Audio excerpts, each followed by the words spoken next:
সুনামগঞ্জ সীমান্ত এলাকায় পৃথক অভিযানে বিপুল পরিমাণ ভারতীয় থান কাপড়, কসমেটিক্স, মদসহ অবৈধ মালামাল জব্দ করা হয়েছে।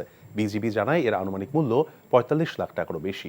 দুপুরে বিজিবির এক প্রেস বিজ্ঞপ্তিতে তথ্য জানানো হয়। এর আগে সুনামগঞ্জ সদরের নারায়ণতলা, বিশ্বম্ভরপুর উপজেলার ডলুয়ারা এবং তাহিরপুর উপজেলার লাউয়েরগড় এলাকায় অভিযান চালিয়ে এসব মালামাল জব্দ করে বিজিবির সদস্যরা। এর মধ্যে রয়েছে বিপুল পরিমাণ ভারতীয় থান কাপড়, কসমেটিক্স, মদ, ভারতীয় চিনি, সুপারি, কয়লা, জিরা, গরু ও কম্বল। তবে অভিযানে কাউকে আটক করতে পারেনি বিজেপি।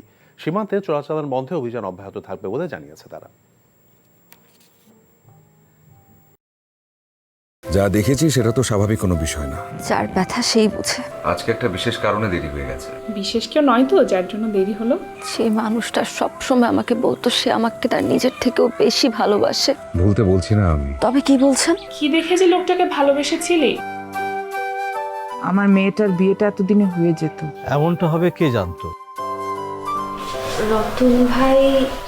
আরে আমার ফুফাতো ভাই। ও হ্যাঁ, কি হয়েছে?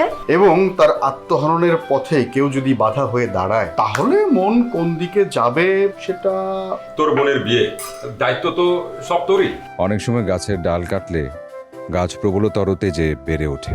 প্রেমও সেরকম, আঘাত লাভ করলে দ্বিগুণ শক্তিমান হয়ে ওঠে। Double million offer Walton fridge কিনে পেতে পারেন 20 লক্ষ টাকা, রয়েছে কোটি কোটি টাকার নিশ্চিত উপহার।